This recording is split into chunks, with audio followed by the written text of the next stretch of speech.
తాజా అంశం చూస్తున్నాం. ఫోటోల మార్ఫింగ్ కేసులో సినీ దర్శకుడు రామ్ గోపాల్ వర్మ ఒంగోలు తాలూకా పోలీస్ స్టేషన్లో విచారణకు హాజరయ్యారు. మరింత సమాచారం మా ప్రతినిధి సురేష్ అడిగి తెలుసుకుందాం. సురేష్, ఈ కేసు పూర్వాపరాలేంటి? ఆర్జీవీని ఏ అంశాలపై పోలీసులు ప్రశ్నించనున్నారు? సుజాత, 2024 సార్వత్రిక ఎన్నికల సమయంలో రామ్ గోపాల్ వర్మ రాజకీయ నేపథ్యంలో వ్యూహం అనే సినిమాను తీశారు. ఆ సినిమా ప్రమోషన్లలో భాగంగా అప్పటి ప్రతిపక్ష నాయకుడు ప్రస్తుత ముఖ్యమంత్రి నారా చంద్రబాబు నాయుడు, డిప్యూటీ సీఎం పవన్ కళ్యాణ్, రాష్ట్ర మంత్రి నారా లోకేష్ లను వ్యంగ్యంగా చిత్రీకరిస్తూ ట్వీట్లు పెట్టారు. ఈ విషయంపై మద్దిపాడు మండలం టీడీపీ కార్యదర్శి రామలింగం అనే వ్యక్తి మద్దిపాడు పోలీస్ స్టేషన్ లో ఫిర్యాదు చేశారు. ఈ ఫిర్యాదు మేరకు పోలీసులు కేసు నమోదు చేశారు. అప్పట్లో విచారణ నిమిత్తం రామ్ గోపాల్ వర్మకు నోటీసులు జారీ చేశారు. ఆయన కార్యాలయానికి వెళ్లి జారీ చేశారు. అయితే వర్మ ఆ తర్వాత కనిపించకుండా పోయారు కొన్నాళ్ల పాటు. తర్వాత తాను బయట వేరే షూటింగ్ లో ఉన్నానని, ఇతర పనుల్లో బిజీగా ఉన్నానంటూ విచారణకు రాకుండా కొన్నాళ్ల పాటు కాలం గడిపారు. ఆ తర్వాత ఈ సంవత్సరం ఫిబ్రవరి 7వ తేదీన ఒంగోలు రూరల్ పోలీస్ స్టేషన్ లో విచారణకు హాజరయ్యారు. ఆ సందర్భంగా సిఐ శ్రీకాంత్ ఆయనను విచారించారు. 9 గంటల పాటు పూర్తిగా విచారణ సాగింది. పలు అంశాలను ఆయన ప్రస్తావించి ఆయన ముందు ఉంచి కొంచెం ప్రశ్నలు అడిగారు. అయితే ఆ సమయంలో ఆయన తనకేమీ తెలియదంటూ సమాధానాలు చెప్పారు.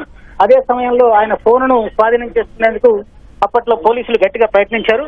అయితే అప్పటికే ఆయన ఆ ఫోన్ ను బయటకు పంపించేశారు. తన ఫోన్ తన అసిస్టెంట్ వద్ద ఉందని అతను బయటకు తీసుకెళ్లారని చెప్పారు. దీంతో పోలీసులు ఫోన్ లొకేషన్ ఆధారంగా అది ఎక్కడుందో కనుక్కుని దానికోసం ప్రయత్నిస్తే అది అప్పట్లో ఒంగోలులోని జిల్లా వైసీపీ కార్యాలయాన్ని చూపించింది. ఆ సమయంలో పోలీసులు వైసీపీ కార్యాలయానికి వెళ్లి ఆ ఫోన్ స్వాధీనం చేసుకునేందుకు ప్రయత్నిస్తే అప్పటి చంద్రగిరి ఎమ్మెల్యే చివరెడ్డి భాస్కర్ రెడ్డి ఇతర నాయకులు పోలీసులను అడ్డుకున్నారు. దీంతో అప్పట్లో ఆ ఫోన్ ని స్వాధీనం చేసుకోవడం సాధ్యం కాలేదు. అనంతరం తనపై ఈ కేసు అన్యాయంగా నమోదు చేశారని, ఈ కేసు నుంచి తనను తప్పించాలని హైకోర్టులో వర్మ పిటిషన్ దాఖలు చేశారు. కొన్నాళ్ల పాటు దీనిపై స్తబ్దత నెలకొంది. తాజాగా మరోసారి విచారణకు రావాలంటూ వర్మను పోలీసులు నోటీసులు పిలిపించారు. దీంతో ఈ రోజు ఈయన ఒంగోలు తాలూకా పోలీస్ స్టేషన్ లో విచారణకు హాజరయ్యారు. ఒంగోలు గ్రామీణ సిఐ శ్రీకాంత్ బాబు ప్రస్తుతం వర్మను విచారిస్తున్నారు. సాయంత్రం దాకా ఈ విచారణ కొనసాగే అవకాశం ఉంది. దీని వెనక ఎవరు అటువంటి ట్వీట్లు, అసభ్యకరమైన ట్వీట్లు పెట్టడం వెనక ఎవరున్నారు అనే కోణంలో ఈ దర్యాప్తు కొనసాగనుంది. సుజాత, ధన్యవాదాలు సురేష్.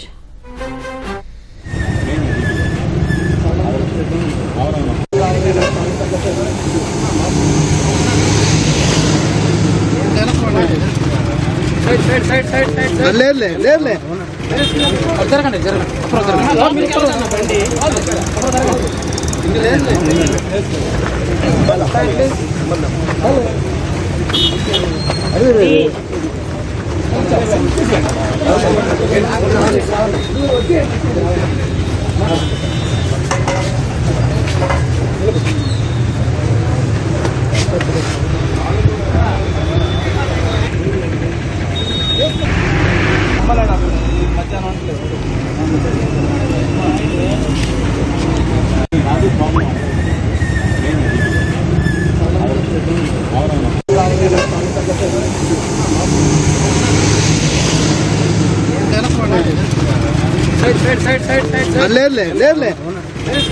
జరగండి.